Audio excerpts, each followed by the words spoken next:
Apakah lo pernah bingung ngerencanain hidup dan tujuan lo? Tahu nggak sih bahwa merencanakan hidup itu bukan cuma buat orang-orang yang udah tua atau yang udah sukses aja? Faktanya, ini adalah kunci utama buat kita, generasi muda, untuk mencapai kesuksesan dan kebahagiaan di masa depan.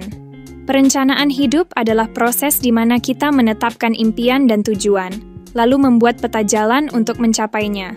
Ini melibatkan penentuan visi, definisi tujuan, pembuatan rencana aksi, dan tetap berada di jalur dengan kebiasaan sehat. Dengan perencanaan hidup, kita bisa menuliskan mimpi dan tujuan kita, bukan hanya menyimpannya di kepala, yang membantu kita tetap fokus dan termotivasi. Mungkin lo pasti punya banyak mimpi dan tujuan yang pengen dicapai, kan? Nah, perencanaan hidup ini bisa dilakukan di setiap tahap kehidupan dan membantu kita mencapai tujuan yang diinginkan. Prosesnya melibatkan identifikasi strategi dan tujuan untuk dipikirkan lebih lanjut, dan belajar beberapa alat untuk membuat hidup kita bergerak di jalur yang lebih baik.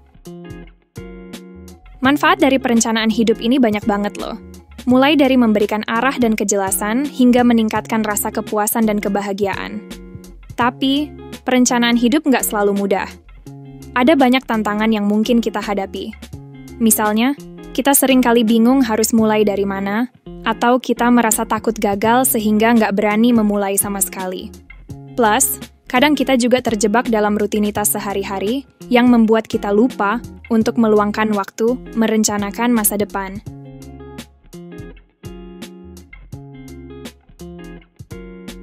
Setelah memahami pentingnya perencanaan hidup dan berbagai manfaatnya, kita beralih pada tantangan yang sering dihadapi dalam proses ini. Membuat rencana hidup bukanlah tugas yang mudah, dan ada beberapa aspek yang sering menjadi penghalang. Yang pertama, mengatasi persepsi kesempurnaan. Banyak orang berjuang dengan ide menciptakan rencana hidup yang sempurna, yang dapat menyebabkan perasaan kewalahan dan tidak memadai. Tekanan untuk memiliki segalanya dalam urutan dan mencapai rencana yang sempurna. Yang kedua, menyeimbangkan urgensi dan tujuan jangka panjang. Menetapkan prioritas dan mengorganisir tujuan berdasarkan urgensi dan upaya jangka panjang bisa menjadi tantangan. Beberapa tujuan mungkin memerlukan perhatian segera, sementara yang lain membutuhkan usaha konsisten dalam jangka waktu yang lebih panjang. Menemukan keseimbangan antara berbagai jenis tujuan ini penting, namun bisa kompleks.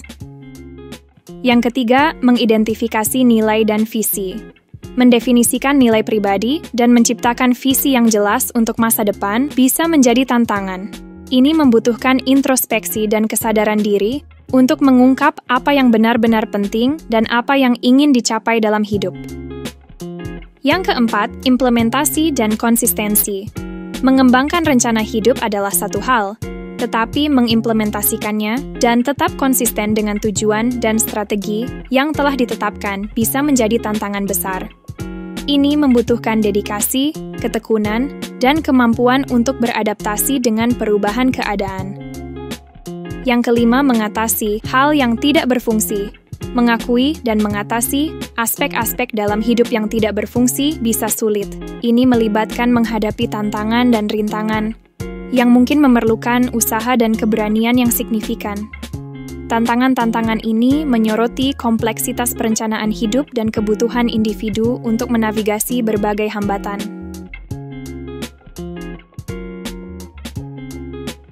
Setelah kita membahas tentang tantangan dalam membuat rencana dan tujuan hidup, sekarang saatnya kita bicara tentang bagaimana sih caranya membuat rencana tersebut. Gua akan kasih tahu lo langkah-langkah yang bisa lo ikuti untuk membuat rencana hidup yang komprehensif dan efektif.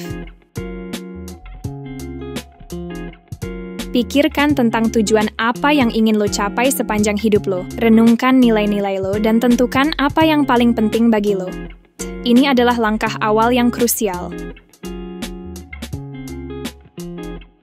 Pikirkan jangka panjang dan pertimbangkan di mana lo ingin berada di masa depan. Jangan batasi diri lo hanya untuk melihat beberapa bulan ke depan. Pikirkan tentang gambaran besar. Berpikir jangka panjang itu penting. Ungkap nilai-nilai pribadi lo dan gunakan itu untuk membimbing perencanaan hidup lo. Langkah ini sangat penting untuk menyelaraskan tujuan lo dengan apa yang benar-benar penting bagi lo Tentukan tujuan yang spesifik, terukur, dapat dicapai, relevan, dan terikat waktu untuk memberikan struktur dan kejelasan pada rencana hidup lo. Buat daftar langkah-langkah yang perlu lo ambil untuk mencapai tujuan lo dan urutkan tugas-tugas lo berdasarkan prioritas. Kembangkan rencana yang menguraikan langkah-langkah pasti yang perlu lo ambil. Terapkan kebiasaan sehat untuk mendukung rencana hidup lo, dan jadwalkan tugas-tugas lo untuk memastikan kemajuan yang konsisten. Ini penting untuk menjaga fokus dan motivasi lo. Sesuai kebutuhan terakhir, tinjau secara berkala rencana hidup lo, dan lakukan penyesuaian sesuai kebutuhan. Perencanaan hidup adalah proses berkelanjutan yang memerlukan fleksibilitas dan adaptasi. Dengan mengikuti langkah-langkah dan strategi ini, lo bisa mengembangkan rencana hidup yang jelas untuk mencapai tujuan dan aspirasi lo.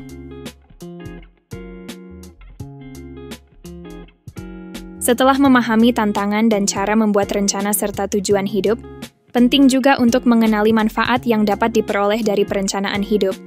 Manfaat ini tidak hanya membantu kita mencapai tujuan, tetapi juga memberikan kepuasan dan keseimbangan dalam kehidupan. 1. Ketegasan dan arah. Perencanaan hidup memberikan peta jalan yang jelas untuk mencapai tujuan pribadi dan profesional, membantu individu tetap fokus dan termotivasi. Dengan adanya rencana yang terstruktur, kita tidak mudah terombang-ambing oleh distraksi atau hambatan yang muncul di perjalanan. 2. Pencapaian tujuan.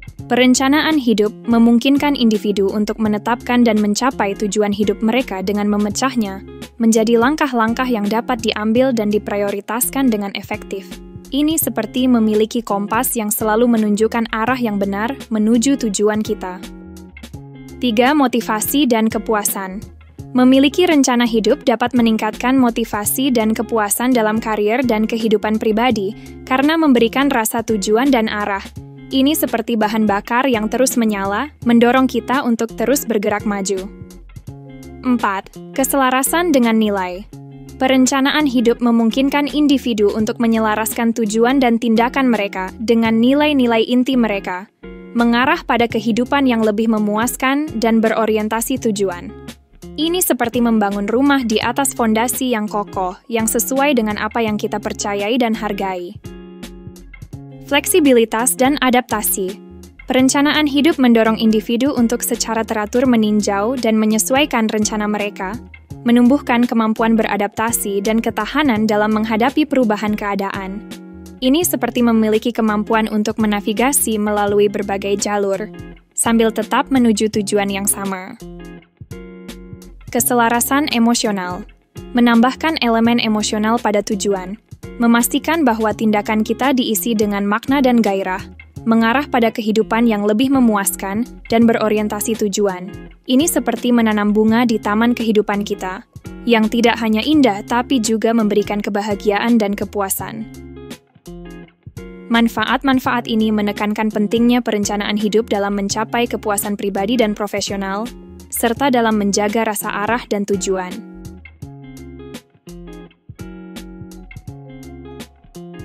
Nah, kita udah sampai di akhir pembahasan kita tentang perencanaan hidup. Kita udah ngomongin mulai dari tantangan-tantangannya, cara membuatnya, sampai manfaat-manfaat yang bisa kita dapatkan. Sekarang, gue mau kasih tahu lo langkah selanjutnya yang bisa lo ambil untuk menerapkan semua yang udah kita bahas. Penting banget buat kita, terutama Gen Z, untuk belajar bagaimana merencanakan hidup kita dengan baik. Kenapa? Karena ini bukan hanya tentang mencapai tujuan jangka pendek, tapi juga tentang membangun fondasi untuk masa depan kita.